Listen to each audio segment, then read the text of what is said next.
And just very quickly, it's been a very busy week. I write for Mail Online. It's been a very busy week there for an article that I wrote about Madeleine McCann.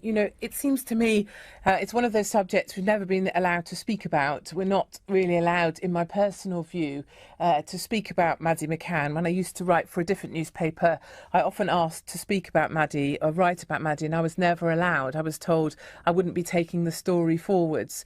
And finally, after campaigning at the Mail, I was allowed to write about Maddie. And my belief that the thing, we've never really been allowed to say is that Maddie is never coming home. In my opinion, Maddie will never be found.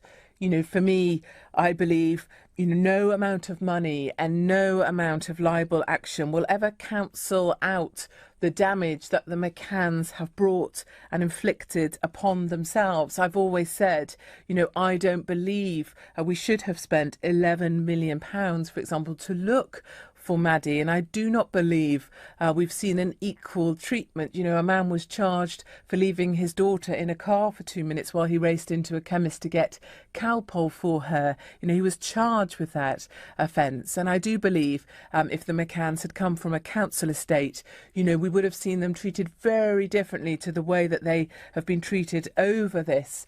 I still see Kate McCann's face being used to front up campaigns to help find children when they're lost, which of course is something we'd all support, but I find it very difficult to offer support when it's Kate McCann's face that's standing up as the concerned mother looking for missing children. It seems to me that she's the very opposite person to use. I believe that was one of the least successful campaigns of all times. It strikes me the BBC, for example, were in on it as well. They had the Crime Watch programme for the McCanns where they released new photo fits that the McCanns had been sitting on for 5 years because they didn't want to release them at the time.